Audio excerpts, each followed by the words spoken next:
सुप्रभात भैया बहनों, आज हम पढ़ेंगे वे आंखें, जिसके कवि हैं सुमित्रा नंदन पंत जी।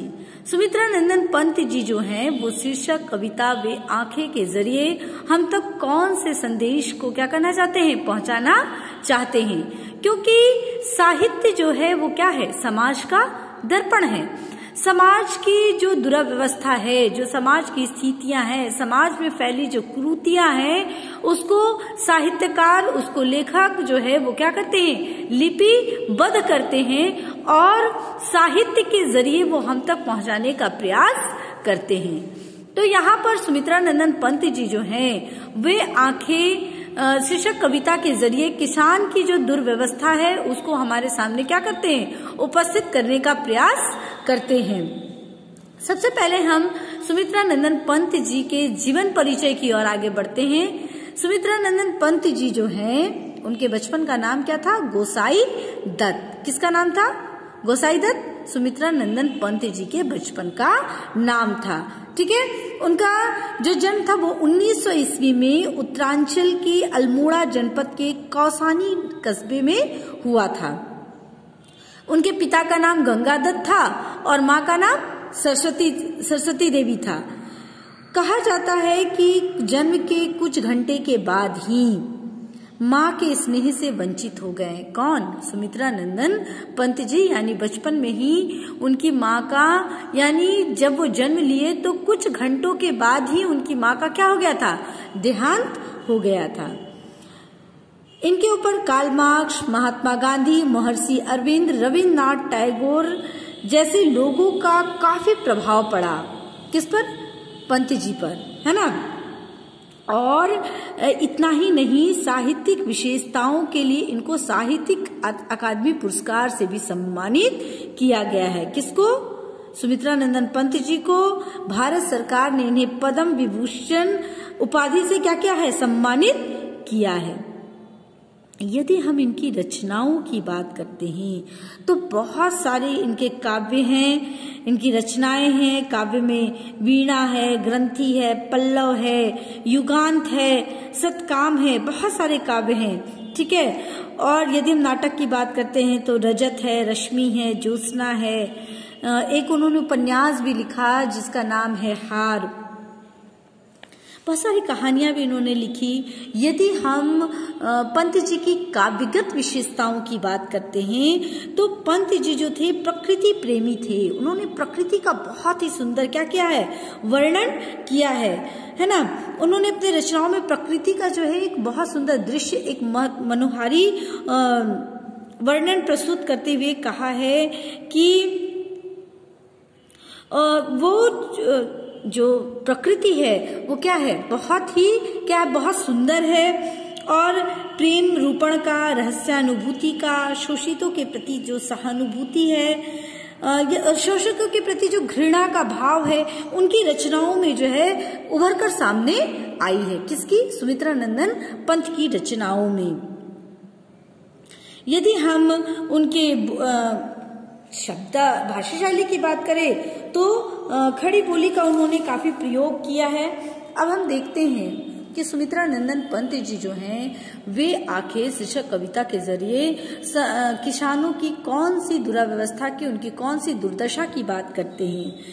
तो जो ये वे आंखें हैं कविता में, किसान की जो आंखों का वर्णन करते हुए यहाँ पर कवि पंत जी जो हैं वो कह रहे हैं कि किसान की जो आर्थिक स्थिति है, उसकी जो सामाजिक स्थिति है, उनके जो पारिवारिक कष्टों का जो बिंब है वो उनकी आंखों में स्पष्ट रूप से दिखाई उनको पड़ रहा है। किसको, सुमित्रा नंदन पंत को। किसकी आंखों में, किसानों की आंखों में।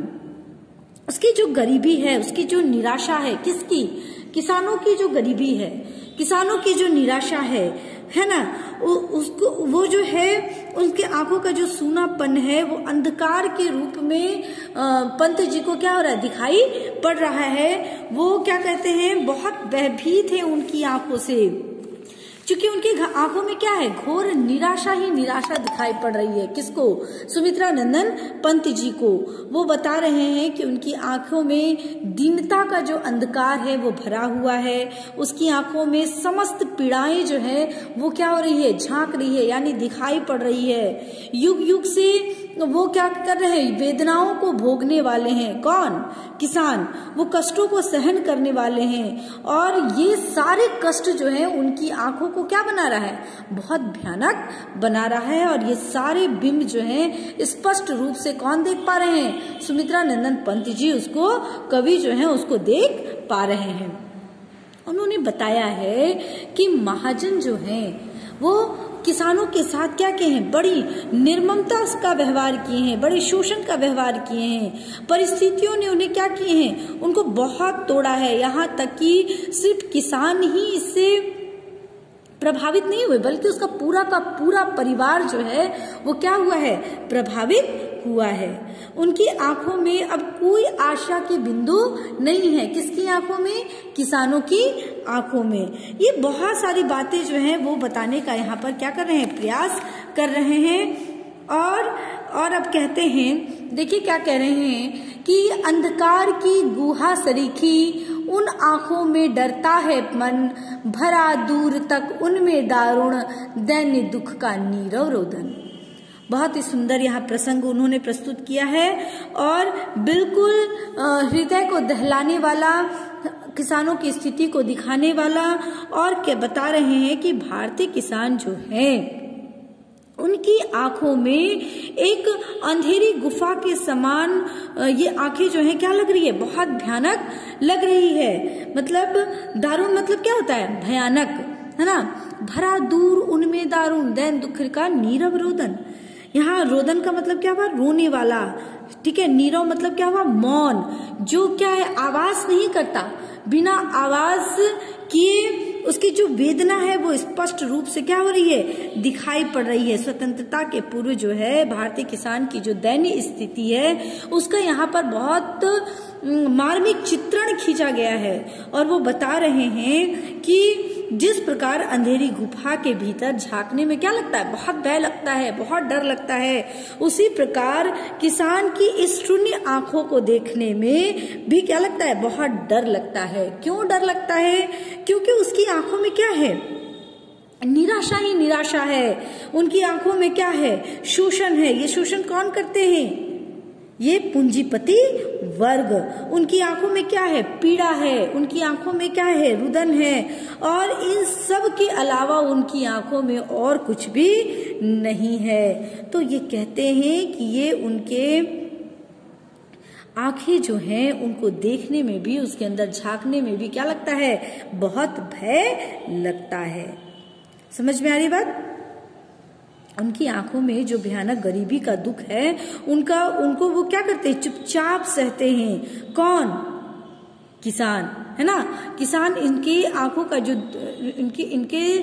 इनमें को जो कष्ट है उसको वो क्या करते हैं, चुपचाप सहन करते रहते हैं। अब देखिए यदि हम इसके कला पक्ष की बात करते हैं, ये तो हो गया इनका भाव पक्ष, है ना। भाव पक्ष में क्या हो गया कि यहाँ पर उन्होंने भारतीय किसान की जो मार्मिक दुर्दशा है उसका यहाँ पे उन्होंने क्या किया है, चित्रण खींचा है। और वो बता रहे हैं कि उनकी आंखों के अंदर झांकने में कैसा अनुभव होता है, जैसे कोई अंधेरी गुफा को झांकने में हमें भय होता है, उसी प्रकार किसान की ये शून्य आंखों को देखने में भय लगता है।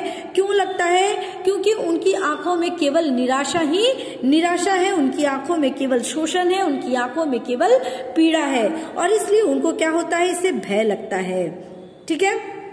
अब यदि हम इसके कला पक्ष की बात करते हैं तो यहाँ पर देखिए कि दैन्य, यहाँ क्या कहता है, दारुण दैन्य दुख, द की क्या हो रही है, आवृत्ति हो रही है, दारुण, ठीक है, दैन्य और दुख में आवृत्ति हो रही है, इसलिए यहाँ पर क्या है, अनुप्रास अलंकार का क्या किया गया है, प्रयोग किया गया है। ठीक है। अब यहाँ पर क्या है, उपमा अलंकार का भी बहुत सुंदर प्रयोग किया गया है। क्या कि अंधकार की गुहा सरीखी, अंधकार की गुहा सरीखी जो है इसमें क्या है, उपमा अलंकार का प्रयोग किया है।